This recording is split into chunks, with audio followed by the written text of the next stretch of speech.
Yeah, so Josh, I was curious as somebody who's been in the fitness industry now since basically 14 is when you started lifting. You did a lot of competitive bodybuilding.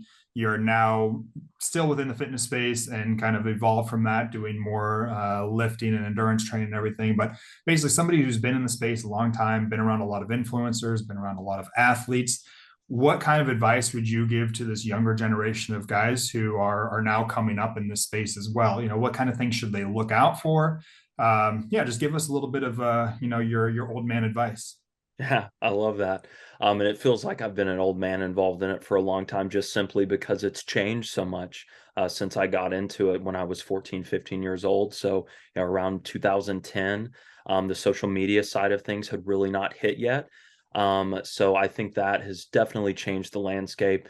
And for people, I feel like that's probably where they fall into. If there are going to be pitfalls, that's probably the biggest obstacle to navigate. And by that, what I mean is, for guys like us that are maybe guys and gals that are a little more on the extreme size, like we're really focused on total optimization. Like there is that subset of people within the fitness industry. But I think for the everyday person, they're really just curious, like, how do I just get healthier to live a longer life? And I think that is kind of hard to find sometimes nowadays because what we see online and the people that we may look up to for that advice are these like 0.01% of people that just look like they're straight out of a magazine at all times. Obviously they may not even look like that in real life because we can all do things to edit the way we look. So I think people conflate that sometimes with that being what you have to be healthy. And, for the average person, I would just tell them that kind of get that out of your mind, one, because for most people, that's not attainable. Most people have a full-time career, a family, like they're not going to be able to dedicate just their life to fitness. So you do not have to be somebody that goes to the gym 4 to 5 times a week, is single digit body fat percentage. Like as long as you are just taking active steps to care about your health and make that a priority in your life, you've already fought, kind of the biggest portion of the battle as far as I'm concerned.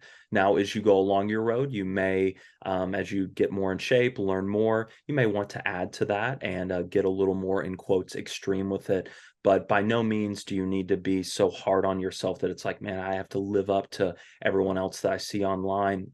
And even for somebody who's on the more extreme side, for me, I battled with this myself, that you see what everybody else is doing, like, man, I should possibly be doing more. I that guy's super in shape, but also his business is crazy good. Like our minds can really start going down this rabbit hole of like always comparing ourselves now, easier than even it was 10, 15 years ago. So just really having realistic goals when you start out. If you're somebody who's never exercised before, something as simple as just making more cognitive choices with your food to be healthier, a few walks a few days a week, like find some pride and feel good about yourself in doing that because you're doing more than you were the week prior or the years prior to that. So you can always build off that, but don't try and do it all out of the gate. That's where a lot of people end up getting hurt or burnt out, and just being happy with where you're at. I know that's very hard to be content with where we're at, but try and start kind of shifting your mindset on that when it comes to fitness. Yeah, 100%. One thing I would add to that too is that health and fitness is completely different than what we see on in magazines, than what we see on TV, than what we see scrolling through Instagram.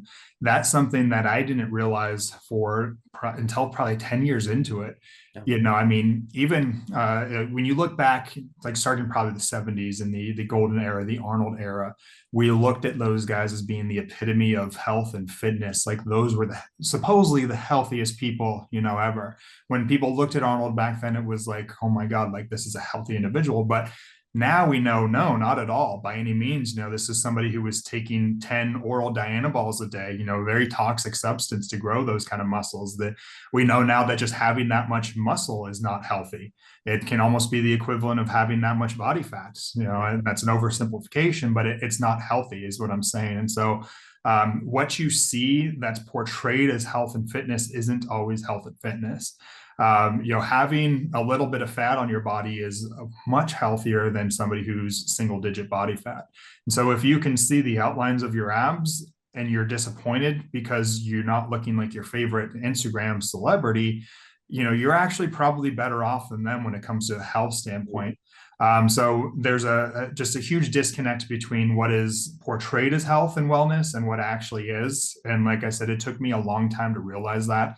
I was kind of confused and tricked into thinking that a certain look meant health. And I do think people realize that more now than ever, but it's still something that, if you're getting into this, like you said, for health and for fitness and longevity, then don't idolize those people, because those aren't the people to look at. Look at players like Peter Attia, who, Yeah. no disrespect to him, but if I passed him on the street, I wouldn't even know if he really worked out.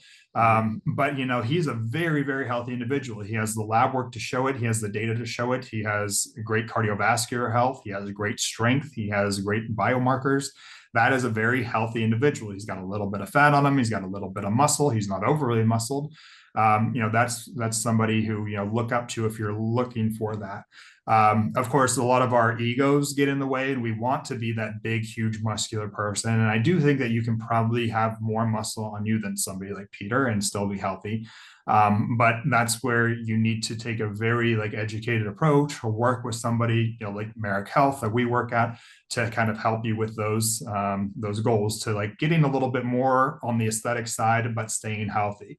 And it's very easy to go down the road, which you and I both have, of very toxic chemicals, of toxic ways of life, through just eating nonstop, lifting too heavy, et cetera, et cetera, et cetera. And you can become very unhealthy very quickly trying to look healthy.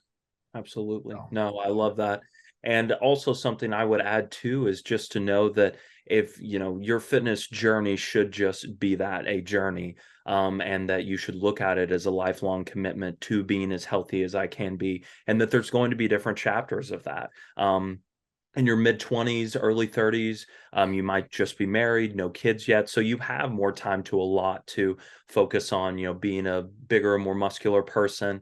But as life responsibilities start coming in, you get more focused on business, career. It's okay sometimes for maybe not to be front and center. Not saying you should neglect your health by any means, but it's okay to maybe find a new routine that's just a little more focused on overall health. I know I'm going to maybe lose some muscle here, but I just at this point in my life has some things that I need to focus on and not take so much time away from that. So yeah. just knowing that there will be ebbs and flows along your journey, but that's totally okay, because at the end of the day, you're just trying to build those habits that when time opens back up or you make it to a new chapter, you can re-engage, and it's not like you're just stepping in for the very first time. You've continued to carry along those health benefits for the years that you've been on your journey.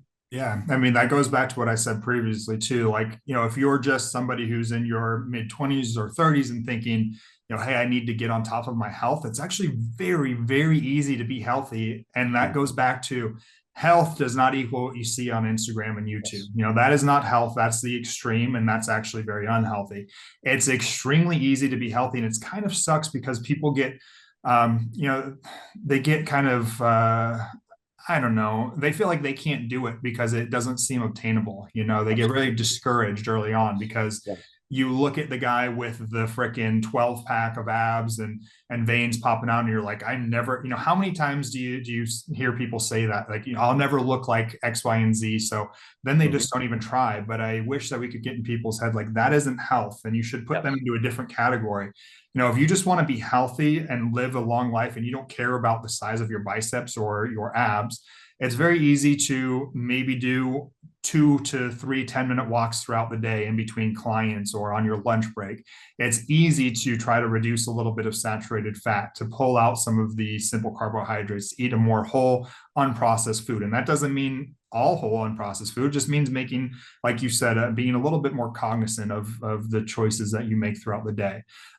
Putting the salad dressing on the side rather than having it all over the salad. Small things like that add up to a massive amount of overall health. You can improve your cardiovascular health that way simply. You can just do body weight exercises. Half of my workouts now are body weight exercises in my house. I use push-up bars, I use an ab roller, I do air squats, I do burpees, and I'm able to maintain health. Do I look like I did when I was like bodybuilding and crossfitting? No, but I know that this is a different chapter, a different season in my life, and my season now is just maintain health so that I can age a little bit more gracefully. Um, but funnily enough, I am able to maintain a pretty decent physique where I do still see my abs. I still have got some good veins, and so you can actually, you'll probably actually get some of those aesthetic benefits too. But I would say don't focus only on that. If your main goal is just like I want to be healthier. You don't have to look up to these people. Find much more realistic people to look up to, have much more realistic expectations. Like I said, maybe 30 minutes of walking a day, split up into multiple sessions. Anyone can do that. When you get to the store, park a little bit further. Don't park in the first lot. Take the stairs. These Mhm. things lead to overall health. It doesn't mean you don't have to do these insane workout protocols that you see. You don't have to do the P90X and be dying every day. Just have to make a lot smaller choices, get better sleep, hydrate. These are things that actual health are. So I know my original question was more for like the younger guys getting into fitness, and most younger guys getting into fitness are not thinking, how do I reduce my risk of cardiovascular disease? They're thinking, how do I get more jacked? And that's more where your answer came into. But I guess I kind of divulged over into like your middle life guys hoping to get some more health. And I would say just have realistic expectations. Absolutely. No, and that's great. I mean, because as I said, it's a journey. So your goals are going to change. And even in your 20s, we would advise everyone to start caring about your heart health, brain health as early as you can, because it really is never too early to focus on that. And I think once you shift your mindset to that, it gives you a little bit of a different enjoyment out of being active. I know for me, personally now, like being on the endurance side of things, like, and not so focused on like a look or anything like that, it makes training a little more fun for me because I know that this is helping me elsewhere, and in really every aspect of my life, to prep for having kids one day and wanting to be active with them. And I'm a big hiker, so it allows me to do that, and be easier for me to go and do because my training reflects that. And really, for anybody, whatever the things are that you like to do, you can even tailor your style of exercise to that. Like we were saying, just looking a certain way does not equal health. And shout out to like a friend of mine, Chris Fisher, who lives up in Colorado, is about to climb all the 14ers in Colorado this year. And if you saw Chris, would never think like, hey, he's a big workout guy or anything, but more fit than probably you and I ever will be. And, tailors his type of training and working out to being able to go and do those things. So just keeping it realistic for where your life is at. And I always kind of use the analogy of like it even comes to business. Like success is such a spectrum, just like health is such a spectrum. And just because you're not worth nine figures doesn't mean that you shouldn't be proud if you're worth seven. Like that is such a broad spectrum there. And it does not mean that you have to just reach the pinnacle to get all the benefits. If anything, there are diminishing returns. And just like with business, if you push it too far, there's probably a lot of life that you miss out on. Same with your fitness. It's so much of a focus. I've got to look this way. I've got to eat this way at all times. Sometimes you may be actually taking the enjoyment out of the simple things in life that it actually is supposed to give back to you by focusing on your health. Couldn't agree more. Cool, man. Well, I think that'll wrap up that question. We can see you guys in the next episode. Absolutely. Thank you guys for your time.